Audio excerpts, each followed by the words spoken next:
Abortions. Abortion. In a landmark ruling, the Supreme Court today legalized abortions. This just in. The Supreme Court has overturned Roe v. Wade. Americans just had their constitutional right to abortion ripped away. Now, millions of women live in states with little or no abortion access. A pregnant 10-year-old girl is already a victim of Roe v. Wade being overturned. Breaking news right now, abortion is now officially illegal, no matter the circumstances here in Arizona. That includes a ban on abortions in cases of rape or incest. Our moral and ethical upbringing, our society doesn't accept abortion. It doesn't matter if you don't agree with abortion, but that doesn't mean you take the rights away from somebody else. Mahigit 600,000 ang mga kaso ng abortion sa bansa ng Health officials estimate that there are more than 500,000 illegal abortions performed here every year. Ay karamihan daw sa mga nagpupunta rito, nagpapalaglag, mga estudyante. L'aborto è una omicidio. L'aborto essenzialmente parole. Living in a country where religion is inseparable from this. Today we find it the center of a gathering storm as women and men argue the question of abortion, the right to life or the woman's right to choose. It's a highly charged issue and a political one as well.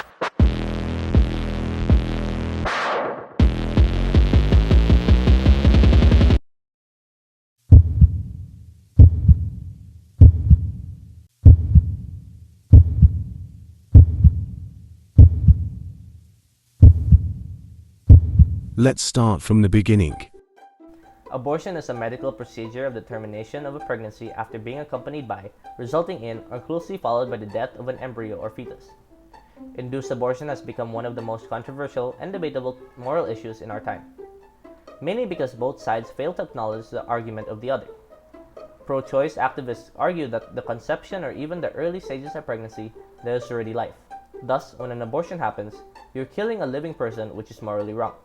In contrast, pro-choice activists say that a woman has a right to choice between keeping the baby or terminating it.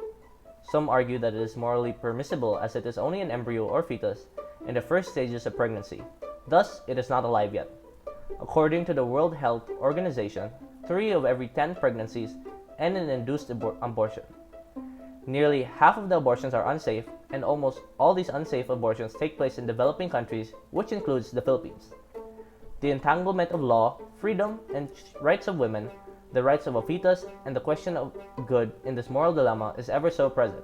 Thus, this paper aims to support the legalization of abortion in the Philippines through different ethical approaches. There's a myriad of reasons why women have an abortion. According to Biggs, Gold, and Foster, findings show that the reasons women seek abortion are complex and interconnected. Women seek abortion for reasons related to their circumstances, such as their socioeconomic status, age, health, parity, and marital status, as evidenced by the differences observed among women's reasons by individual characteristics. Most common reasons given for seeking abortion were financial reasons with 40%, timing with 36%, partner-related reasons with 31%, and the need to focus on other children with 29%. A majority of women with 64% reported multiple reasons for seeking an abortion across multiple themes. To highlight some of those mentioned above, teenage pregnancy could be caused by numerous factors such as rape, child abuse, promiscuity, or naivety. According to 2017 data from the United Nations Population Fund 2022 State of World Population Report, 6% of women experienced intimate partner violence in the previous 12 months. In line with this, according to the Philippine Statistic Authority's 2013 National Demographic and Health Survey, 1 out of every 10 young Filipino women aged 15 to 19 has started childbearing. 8% are already mothers and 2% are pregnant with their first child. From the same study, it is more common in young adult females with less education than in those with more education. The proportion of young adult women who have started having children is higher among poor households than among wealthier households. This could be due to not being educated with reproductive health care, which may be more common to the poor due to the lack of availability to them. A connection between socioeconomic status and the reasoning behind an abortion can be clearly seen. All these reasons are caused due to unwanted pregnancy. Multiple reasons and themes can be clearly shown overlapping each other. For example, is being pregnant at an early age while having partner-related issues, and being uneducated in reproductive health while being financially unstable. The Philippines is ranked 56 among 150 countries for the number of unintended pregnancy at 71 per 1,000 women annually. It shows that 51% of all pregnancy in the Philippines are unintended, which is nearly the same as the global average. With this in mind, the legalization of abortion is the proposed solution, which can be justified with certain ethical approaches. First is the legalist approach as we tackle its legalization. To start with some context, the Philippines is a heavily Catholic country. The Church serves as the moral center of society, as it is the right and duty of the Church to speak about the moral implications of any economic, political, and cultural issues based on the gospel values. In the Philippines, the Catholic Church hierarchy wields strong influence on society and on government officials. Even though the 1987 Philippine Constitution, Article 2, Section 6, states that the separation of church and state shall be inviolable. And Article 3, Section 5 states that no law shall be made respecting an establishment of religion. This is an important concept in the topic, as a law should be in accordance with natural laws as applied by the legalist approach. Thus, the line between the separation of the church and state is obscure. Thus, we must look at another country similar to the Philippines. The Center for Disease Control and Prevention reported in 2019 there were 629,898 abortions nationally in the United States of America. While in the Philippines, about 600,000 Filipino women get abortions every year according to the Guttmacher Institute in 2019. The USA has a Roe v. Wade ruling which makes abortion safe to get. Roe v. Wade was a lawsuit filed in 1973 that led to the Supreme Court decision establishing a constitutional right to abortion in the United States due to Jane Roe or Norma McCorvey. However, the overturning of Roe v. Wade in the United States brought controversy to the pro-life and pro-choice enthusiasts on June 24, 2022. The overruling implies that the authority to regulate abortion must be returned to the people and their elected representatives, where individual states will decide to allow abortions. Some states have trigger laws if Roe v. Wade was overturned. Abortions will be illegal while others remain legal. As said by the U.S. Representative Alexandria Ocasio-Cortez on June 24, 2022, overturning Roe and outlawing abortions will never make them go away. It only makes them more dangerous, especially for the poor and the marginalized. People will die because of this decision, and we will never stop until abortion rights are restored in the United States of America. Thus, policymakers must consider women's motivations for choosing abortion, because decisions to support or oppose such legislation can have significant impact on the health, socio-economic outcomes, and life trajectories of women facing unwanted pregnancies. The question if it is possible to legalize abortion in the Philippines is a topic that holds a great weight in this paper. The 1987 Philippine Constitution Article 2, Section 12 states that the state recognizes the sanctity of family life and shall protect and strengthen the family as a basic autonomous social institution. It shall equally protect the life of the mother and the life of the unborn from conception. The natural and primary right and duty of the parents in the rearing of the youth and for civic efficiency and development of moral character shall receive the full support of the government. The Philippine Constitution does not expressly refer to criminalizing abortion. The sentence is arbitrary and vague and hinders the legalization of abortion due to different interpretations of the law. The only cause of imprisonment due to abortion is because of Articles 256, 258, and 259 of the Revised Penal Code of the Philippines Act No. 3815 mandates imprisonment for any women who undergo abortion, as well as for any person who assists in the procedure. The Revised Penal Code is inhumane. For the instances where the woman is raped, they are the ones being punished because they are burdened with the baby instead of the man who committed the crime. The Revised Penal Code was made on December 8, 1930 and needs an update. The Filipino women should be rightfully given the justice they deserve. Thus, the legalization and decriminalization of abortion can be done through the passing of House bills or amendments. As the legalist approach entails conformity to the norm, makes an act morally good, it should be noted that the law should be in line with the laws of nature and not the influence of religion. It is hypocritical to follow a law that does not follow itself. Obedience to the sovereign is to not endanger or protect one's life. And with this topic, it can be applied through accessible medical care. Limitations to obedience to the sovereign should be noted is when it becomes a danger to one's life, which can be seen as women sell out abortion, even if it's criminalized to protect one's health, reputation, and due to other factors. An application to the legalist approach should not be deviance, but to change and fix the law to be in line with the natural law. This approach is not enough, as when conformity to a law to other countries is not the same to conformity to law in the Philippines. When it comes to abortion, thus another approach needs to be applied. Next is the libertarian approach. While the provision established in our current law, the need to protect the life of a pregnant woman, as well as the fetus, it failed to prioritize a woman's life and ignored the woman's fundamental rights enshrined in the Constitution's article on the Bill of Rights, Social Justice, and Human Rights. Protecting these rights, which were violated when abortion access is denied, should take priority over any state interest. A law that allows abortions gives women the freedom, the choice, if they want to abort or to follow the teachings, beliefs, and morals of the religion without the interference of the law. It is, with the goodwill of the mother, her choice to take care of the baby or not. As an unborn embryo has the potential to become a person, so too does the mother have the potential to live for her future.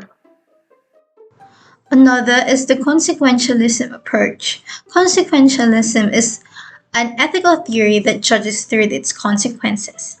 Thus, a good approach when tackling abortion as it looks at the situation long term rather than the act itself, like the deontological approach.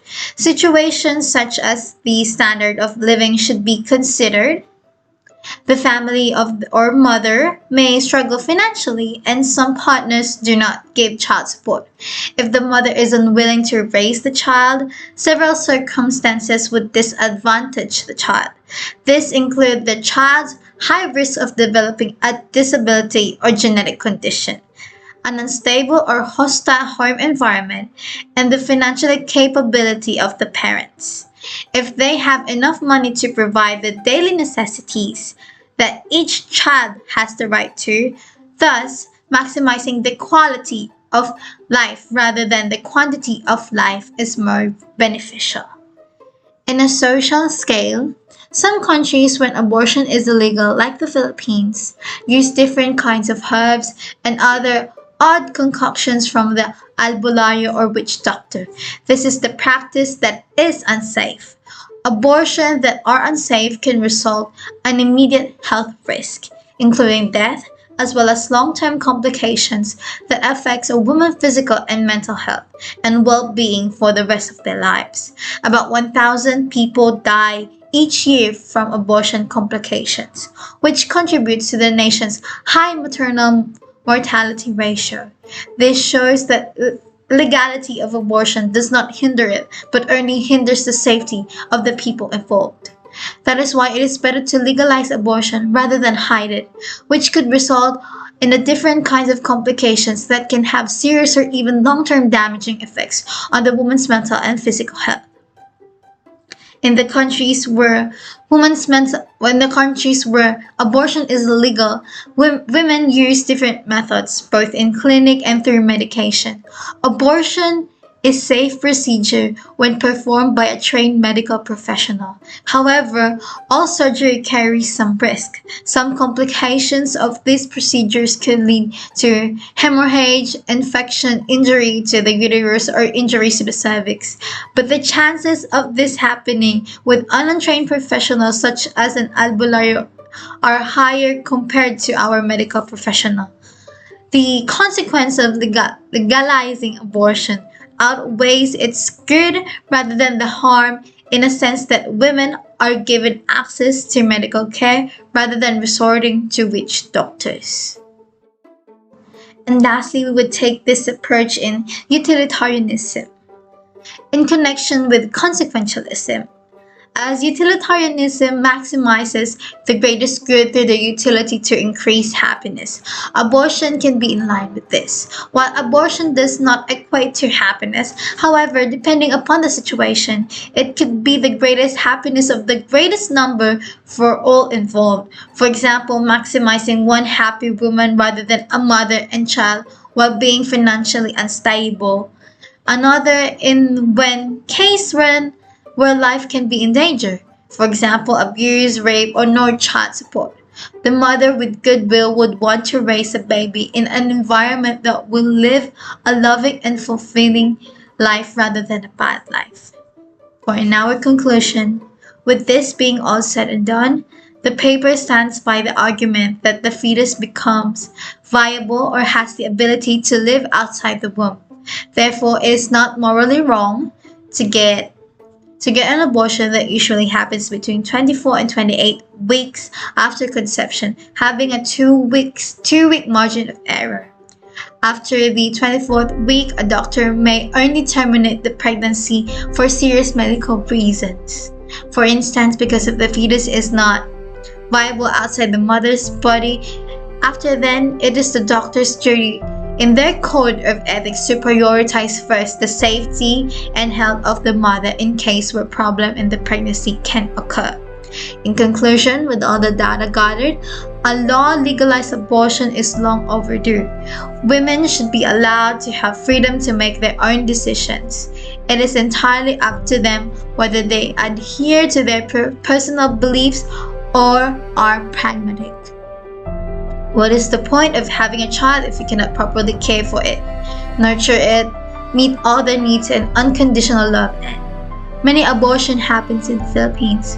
We cannot turn a blind eye and deny that it is not happening around us. This is why proper health care should be given rather than resorting to unsafe procedures that can significantly damage the physical and mental health of a woman. Instead of imprisonment, women who have undergone abortion should be given financial and psychiatric help instead. Every individual has the right to decide freely and responsibly without discrimination, coercion, or violence. Throughout history, this has been a very taboo subject in our conservative society. However, we must face the realities happening around us, which should be taken about openly. Remove the stigma and discrimination. We need to act the matter accordingly and for the betterment of the Filipino people. For the law should be for the Filipino first, not the elite or the abuser, nor those who have the power. Thank you.